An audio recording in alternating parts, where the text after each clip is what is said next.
But yeah, that initial frustration of like, you think you're gonna make a whole dinnerware set, and then you're just lucky if you make like a wide squatty ashtray. You really quickly realize you're like, I'm not gonna have a dinnerware set, but maybe I can have like a bowl or a cup. Yep. Mm-hmm. By day 3, it was like, let's try to get that fortune cookie done. Like, that's absolute. And we made it happen. And then by the end of it, got all those things pumped and ready, packed up. Mm-hmm. And I mentioned that you don't have to be a vendor. Like, though, I think it was great to just want to jump in and be exposed to the entire process. Yeah, because I mean, I love the versatility of clay, and now that I've seen the versatility of neon, and then the moment you light it up, it's hard not to fall in love with it the moment you light it up.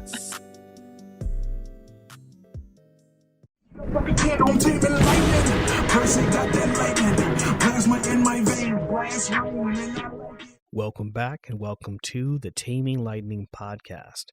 I'm Percy Eccles II, your host for Taming Lightning, as well as the independent plasma technician at the Pittsburgh Glass Center, where I'm researching and developing a space for exploring plasma and neon light art.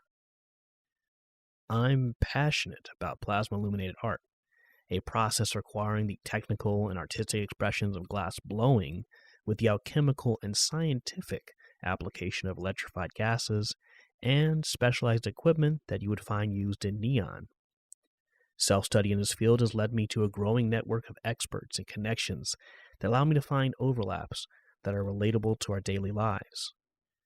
Through these conversations, I hope to expand our understanding of plasma and neon light art, looking beyond its associations with novelty and sign making, and to explore the potential for noble gases as an artistic medium. Hello, podcast listeners. Before we begin today's episode, I want to thank everyone for their support for Taming Lightning, especially those who are supporting me through Patreon. They help cut the cost of hosting the podcast, and for their contributions, receive some additional benefits. Now, just recently, 2 new patrons have selected the $5 tier, in which they get a personal shout-out on the podcast. Those 2 would be Wayne Strapman and James Akers, who have been previous guests on the podcast.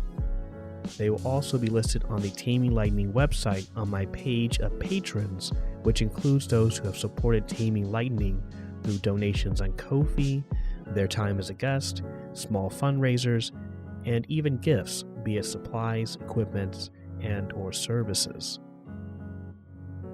And if you've been following the blog, I've been updating and adding new additions from the Intro to Plasma series, pulling out sections from the video podcast, expanding and adding better visuals, all repackaged into presentations for quick and easy access. To have download privileges and comment in document, join the Tip Squad, aka Together in Progress, on Patreon at www.patreon.com/taminglightning. Hello, Lightning Tamers. This is episode number 41. And in today's podcast, I'll be joined by ceramic artist Nikki Lau to talk about her recent residency at the Pittsburgh Glass Center, with a crash course in neon as a participant in the upcoming exhibition Full Spectrum, Visionaries Elevating Art Craft and Design, which will be opening next year, February 4th, 2022. The exhibition showcases visionary makers of color from around the country who are producing extraordinary craft objects while illustrating the vast number of pathways to a successful and meaningful career. Nikki Lau was born and raised in San Francisco, California.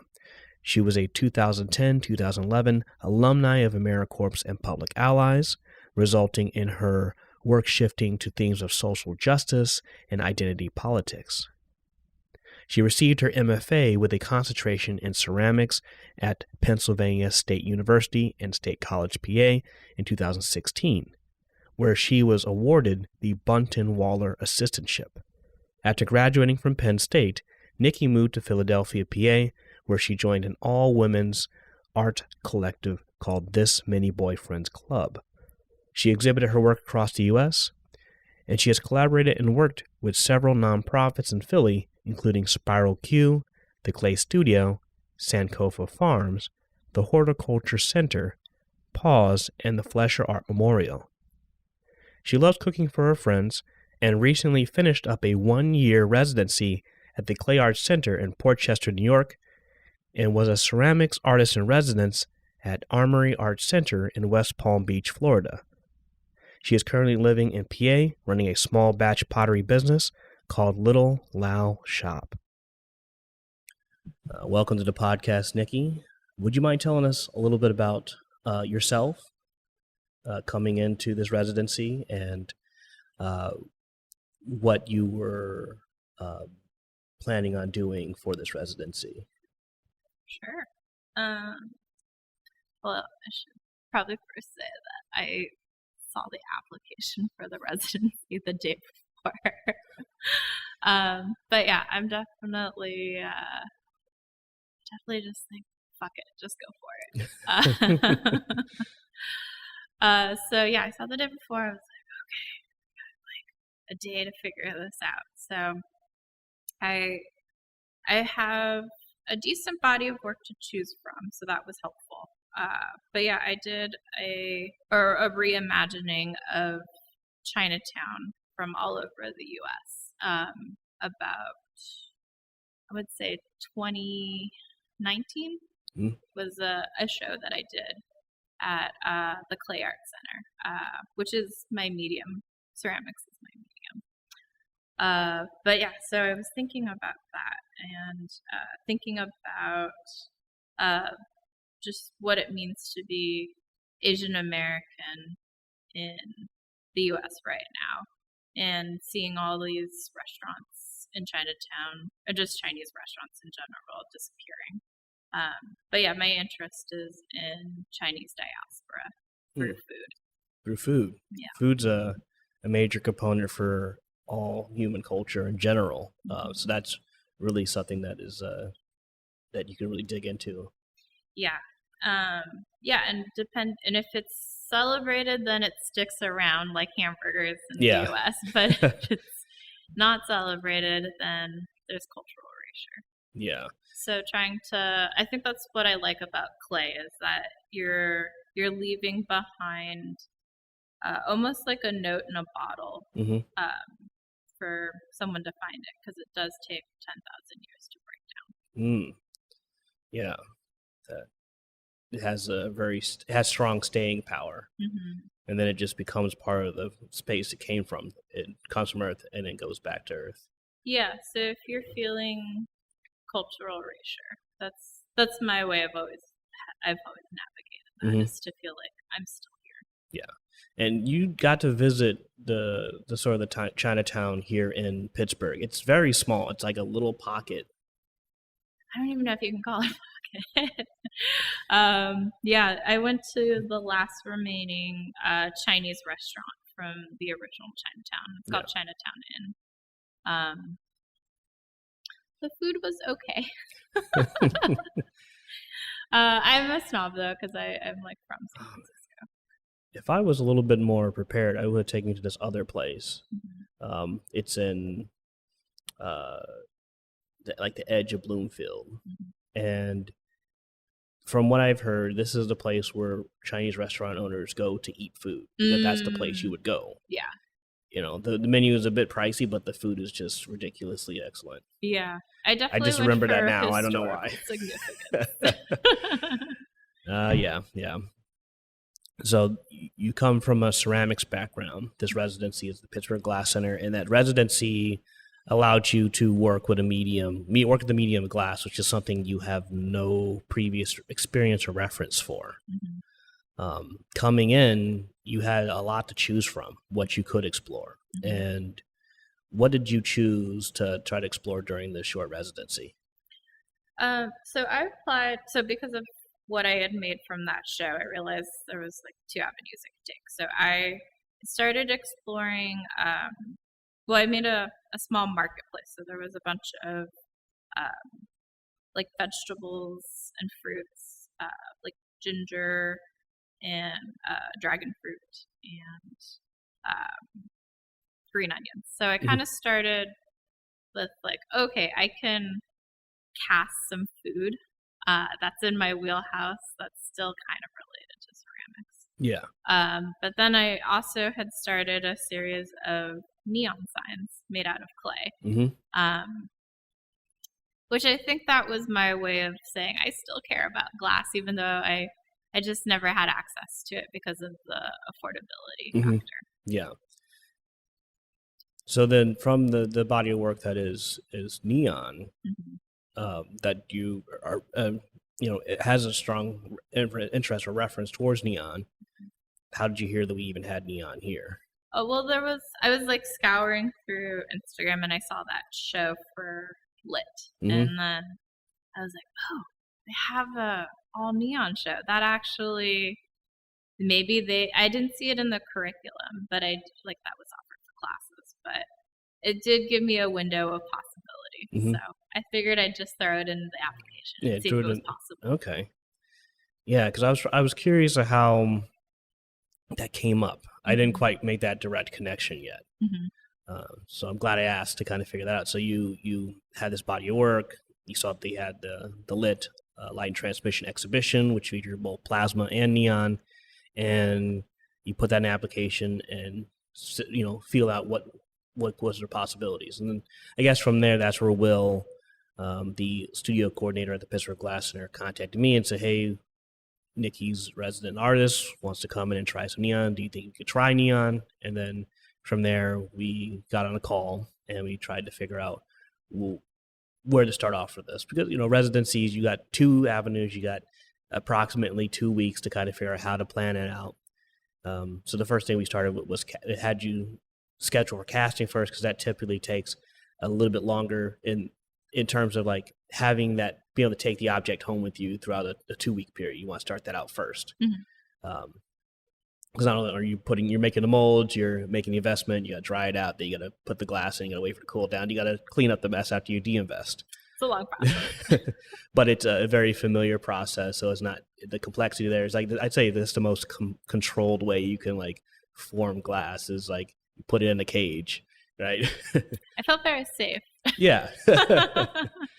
So, when we came to neon, I personally did not have never done something like this with someone. I'm still learning about neon as the process of bending and kind of intricacies of this. So we were both learning together, even though I had many more years in glass experience to kind of close the gap closer. So the first day we came in, I brought in Tim Takas. Tim Takas has been on the podcast before, American Classic Neons. He's up in Elwood, and he's one of the few people, along with Hugh Elliott, who have yet to get on the podcast. They're both really busy people who have been really great in coming in, teaching, assisting, or even just like fixing and repairing neon. So they're very most approachable people here in Pittsburgh compared to some of the other few neon shops that are around. So that first day, we went through just like trying to throw you right into the fires, because it's almost, that's what you kind of have to do. The game plan was to kind of, get the experience and see if we can get to a project. So how was that first experience of being thrown in that fire? I mean, this will just totally tell you my ignorance, but I didn't even think fire was involved with neon. I just assumed it was like a small torch, and then I didn't think that my hands would be within 3 inches of a flame. Yeah. Yeah. And at the Glass Center here, we only have a few things put up. So our system here for neon is relatively incomplete in terms of equipment-wise.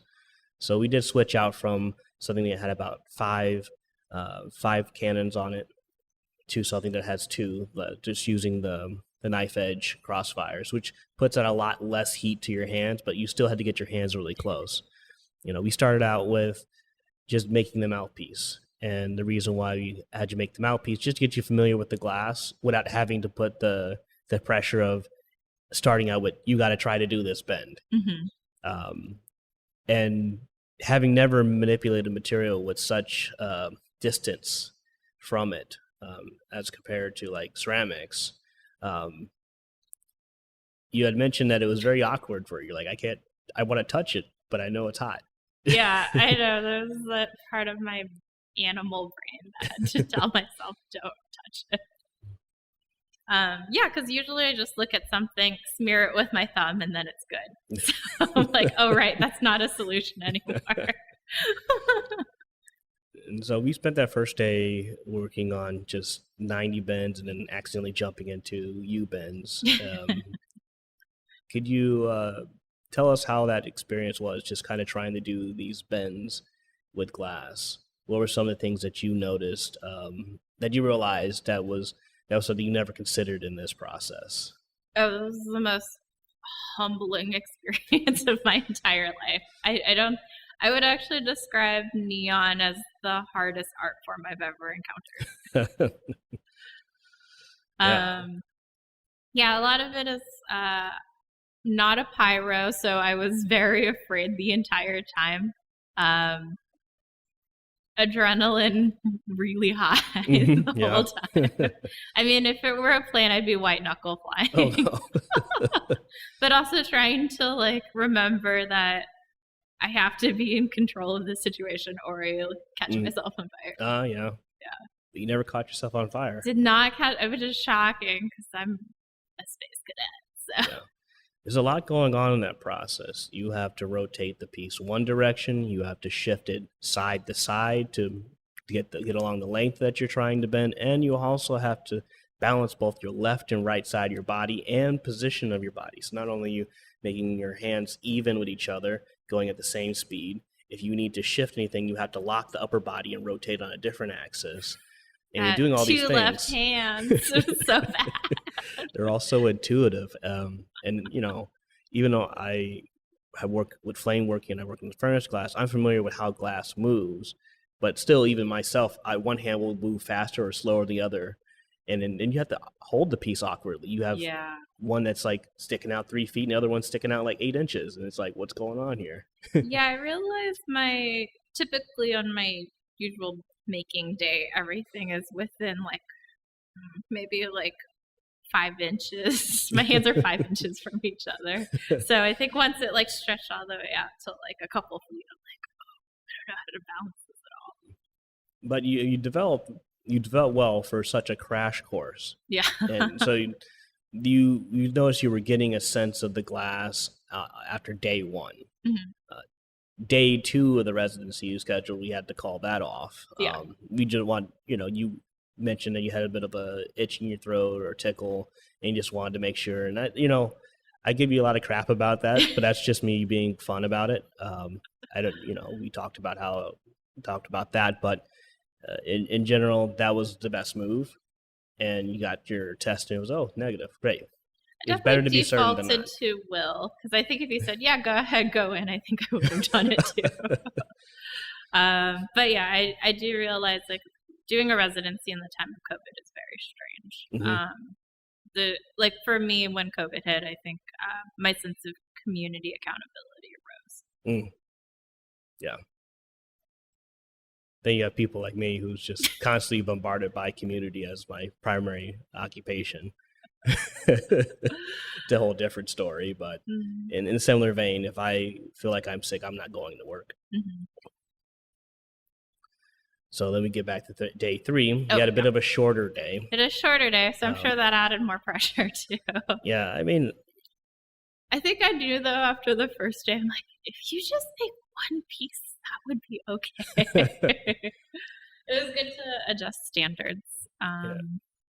Yeah, just because like I came in with like dreams of Golden Gate Bridge and then just realized like if I could get a little like board across the river or the stream, that would be fun. Yeah, because our transition, like I guess my role in this is more of like I kind of manage it because I'm not the neon expert. I'm someone intermediate in that aspect. So, while you had to wait on the test, I dropped off the big paper so you can blow up your images because There's a lot of planning. Day 2 was going to look at bending on the curve and then like understanding how to lay out something. which is a lot. Like, we can draw a big drawing, but then figure out how we're going to break down that piece. Oh my God. When we tried to do that on Wednesday, just like say, let's try the clothes portion. The lettering is such a different that is a aspect. whole other beast. And there's so many ways you can go about it and figure out a way to do it so it's consistent in terms of font. That takes a bit of experience and planning for that to happen. But, that was a half day for Tim. And then after that, we were kind of left to our own devices to fail forward. Yeah, failures, data collection. Failures, data collection, exactly.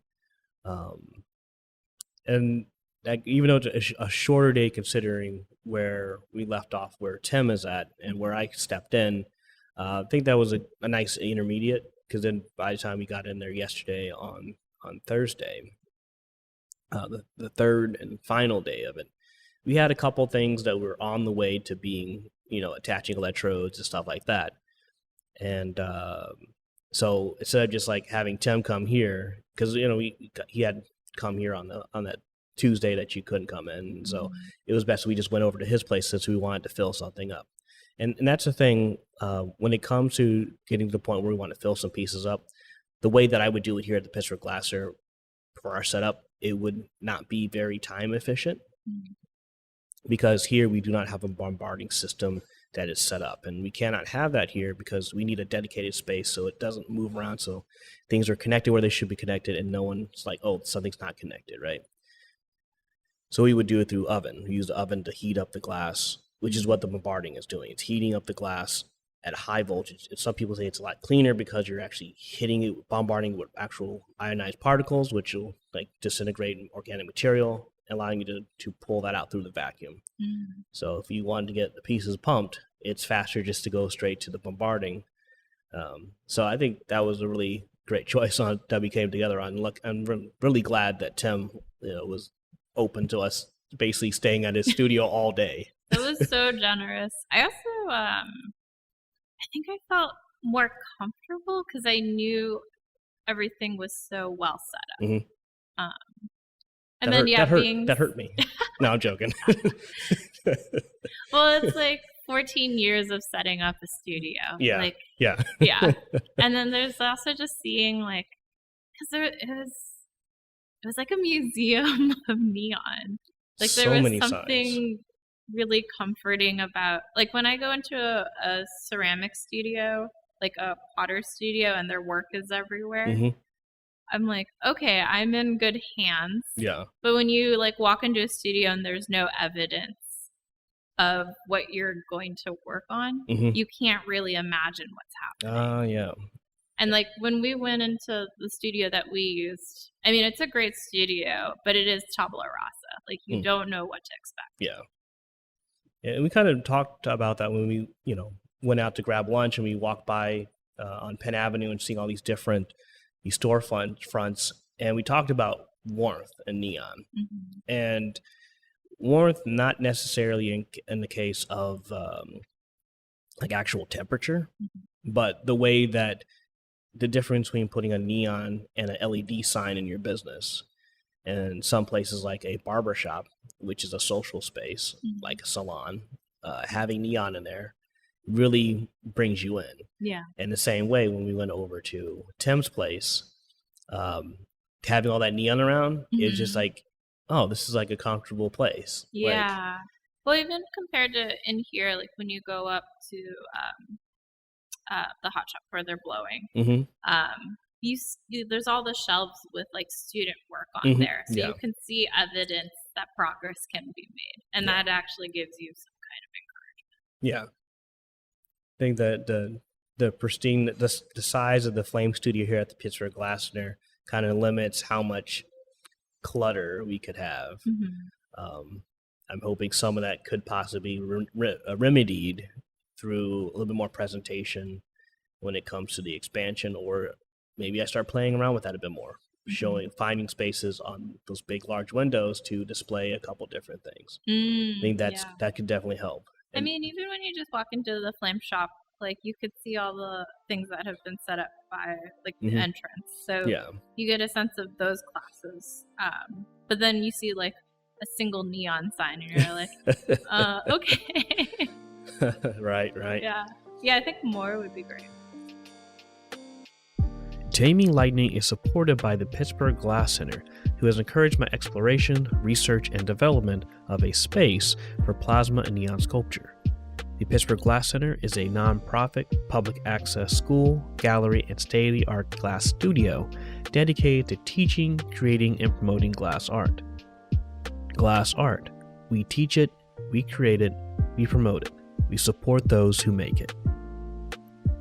20 years of glowing and growing, and I've been fortunate enough to be a part of the Pittsburgh Glass Center in the last 5 years. As we rounded to year 2 of the pandemic, I hope we could provide summer opportunities for learning and fun in a safe and accommodating environment. There are 2 plasma-focused courses: Plasma using glass solder with Ed Kirshner in the Kiln Studio, and Borderline taught by James Akers and myself in the Hot Shop. Additionally, there are potential for crossovers in the works with some of the other classes, so be on the lookout for summer postings. For more information, please check us out on the web at www.pittsburghglasscenter.org or call our studio at 412-365-2145. And, that's interesting about doing something like this is like the last day is typically the most frustrating, but it also, me as the driver in here wants to like get a result. Yeah. And then, while we're trying to figure out how to get this fortune cookie thing put together and break it down to all its pieces, we kind of embodied the whole thing that Tim was talking about earlier. It was like, if you can't bend, don't worry about bending, go do something else. Yeah. And so Tim had a little bit of a bad bending day, which normally he would just kind of say, okay, stop the shop. And, we tried to break it up and see where we could all come together in these bends. So you kind of really focus on the small script that's on the little ticket that's inside the fortune cookie, and then also the fortune cookie slip of paper as well. And then Tim tried to join those 2 things, which is like when it came down to it, was like, that's a very complex joinery there. Yeah. And Tim's more into doing lettering, sign, and shape work, where like Hugh Elliott, who he also works with, that guy can do all types of crazy, weird sculptural stuff. So that's how that part was broken up. You did a lot of the major bends on that section, and then he joined them together and then added the electrodes. And then I took over the fortune cookie. That was really frustrating. Yeah. I mean, I think that's part of it is like, I don't think I knew how to make lines. I mean, I've made lines in 3D space through clay, but but there's a point where it's just a wet noodle that goes flat, as opposed to like glass. It holds, and then it really does build on itself. Yeah. Much differently and more immediately than clay.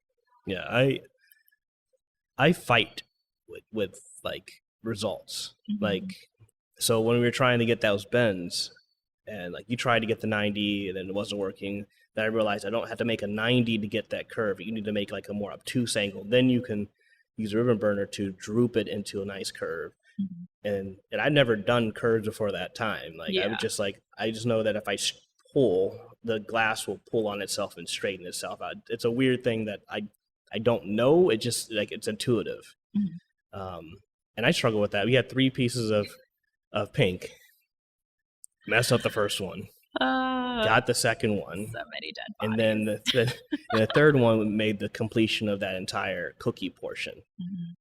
Then we had to adjust. I think one of the things I was saying early on was that when it comes to making art, even with glass, especially with glass, it's more about how you recover in your process than it is to like hit the perfect every time. Yeah, I definitely contemplated throwing in the towel like every day. I think Tim knew that though, so that's when, I mean, both of you have like huge amounts of patience. Like I had to remember what it was like to be a student again, and how frustrating that could be. But yeah, I was glad when he saw me frustrated yesterday, and he's like, "Here's some paint. You should just do the blackout paint. I was like, yeah, I need a win. Thanks, Tim. Need the Bob Ross break. I know. I do need the Bob Ross break. When in doubt, do surface work. And we kept, you sat back, took the break you needed, and just like observed. And I just kept working on a couple things. Tim was pumping and filling pieces, and we got you the fortune cookie entirely. We got the symbol that represents middle. Yeah. And we got like 2 frames, and it looked really nice. Yeah, and a squiggle. And squiggle. Yeah. And we have a whole bunch of scrap glass we're gonna have to pack up today. Yeah. I'm excited to play with that a little more. Yeah.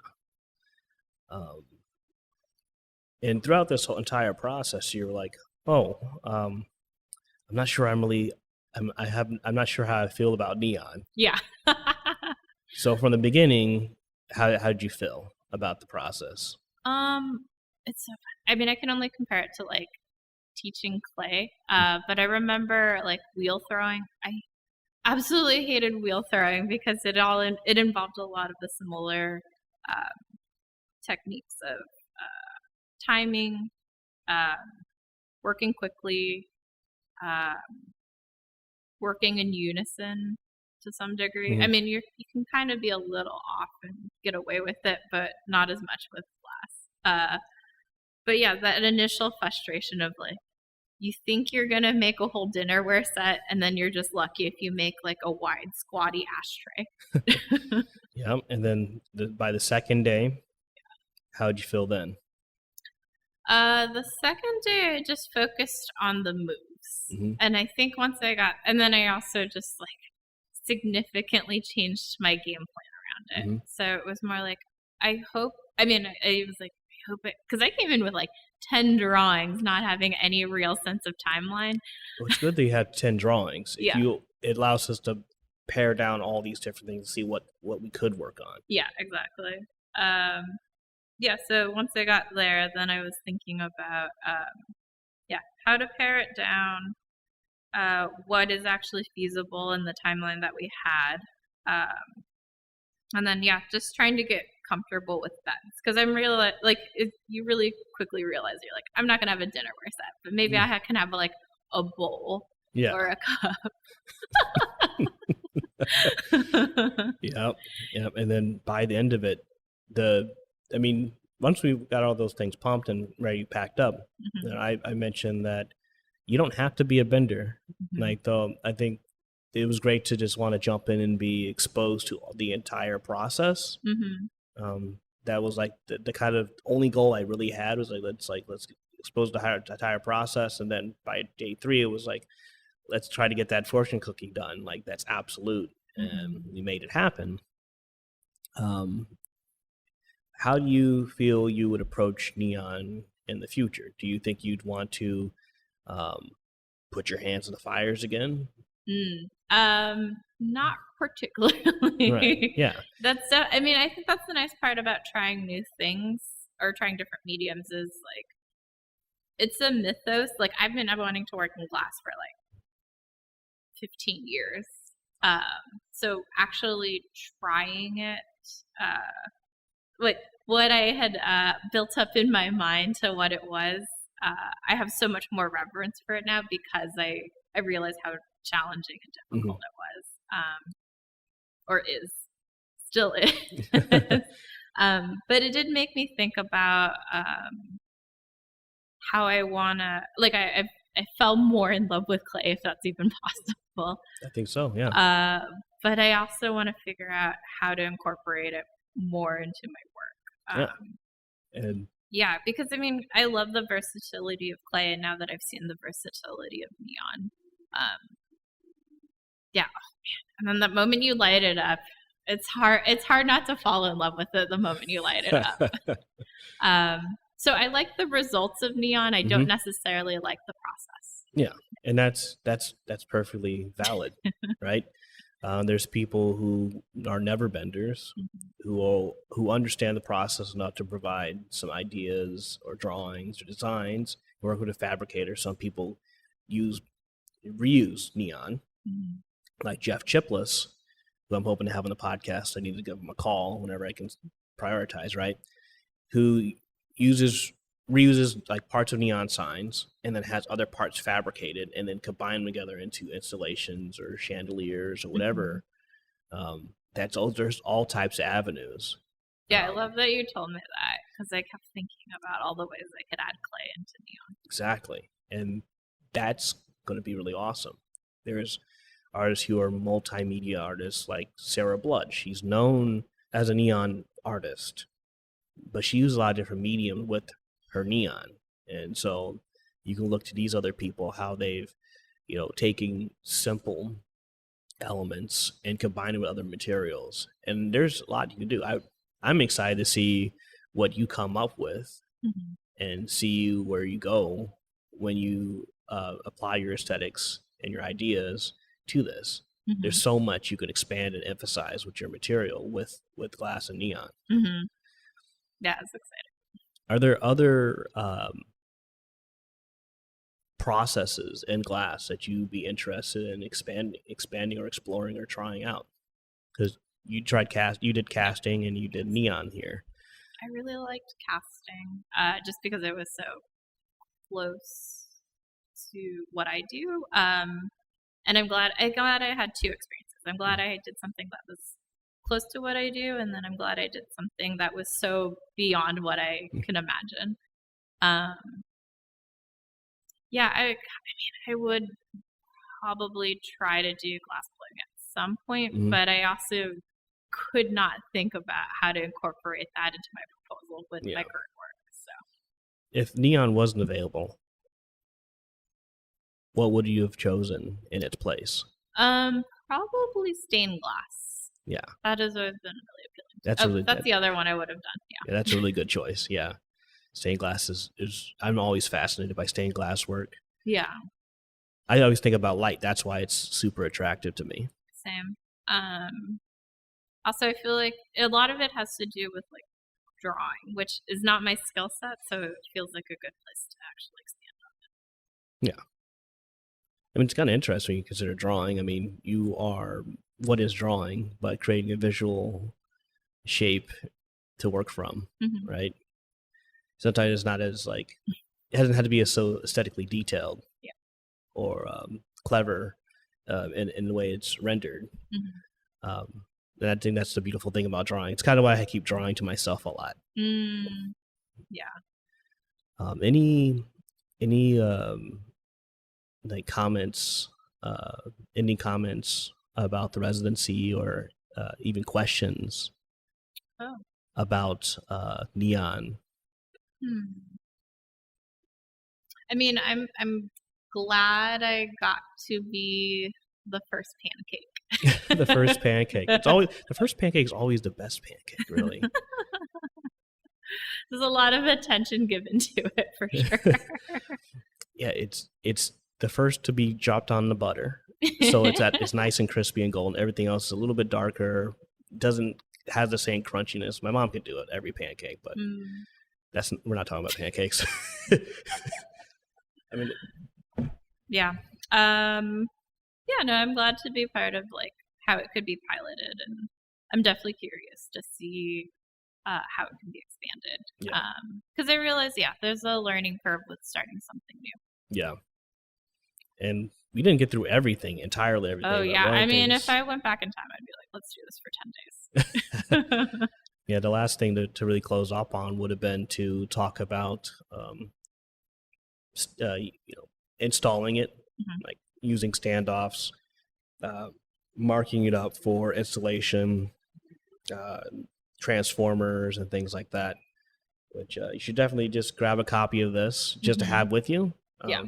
That way, if you're working with a vendor and they'll kind of tell you what you need for your transformer based on the piece. But if you're installing multiple portions of the neon than the original design, then you want to be able to, match the length of that tubing, the diameter to the right amount of power you need.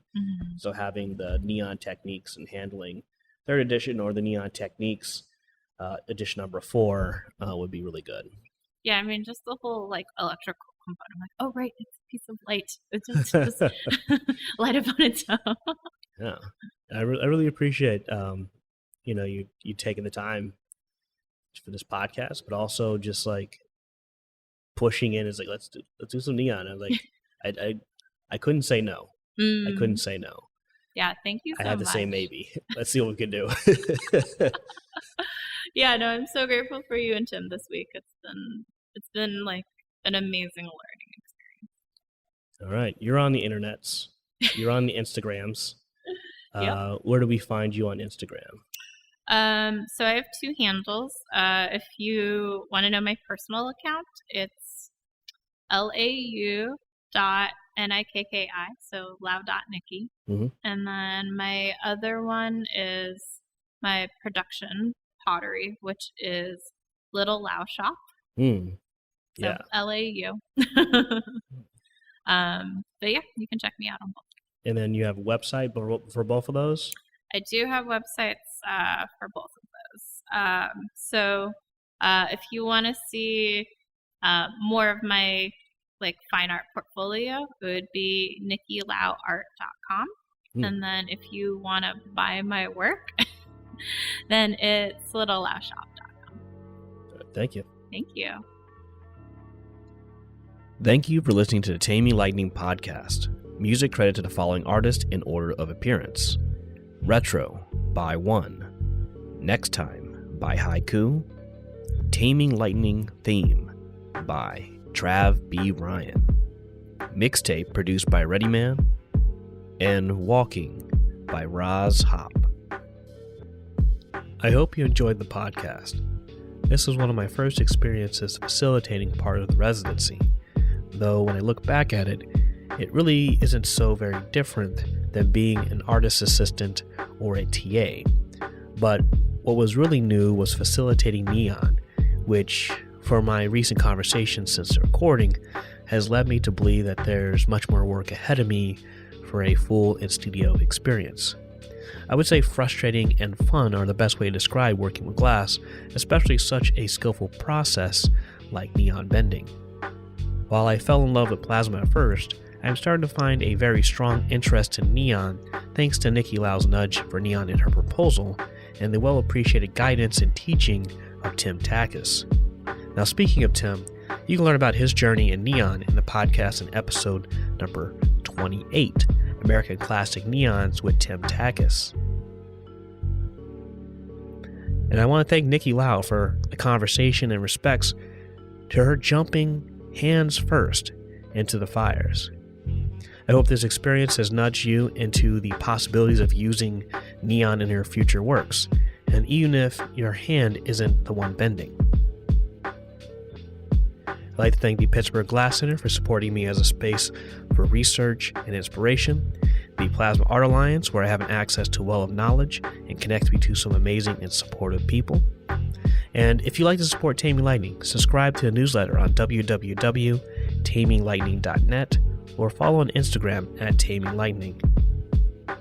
Other options for support are one-time donations through Ko-fi, spelled ko-fi.com/taminglightning. Or you could join me on Patreon for additional perks and benefits. I'll have links provided in the show notes. Feel free to share, comment, and subscribe. And as always, be safe, be healthy, and be strong, and I'll see you next time.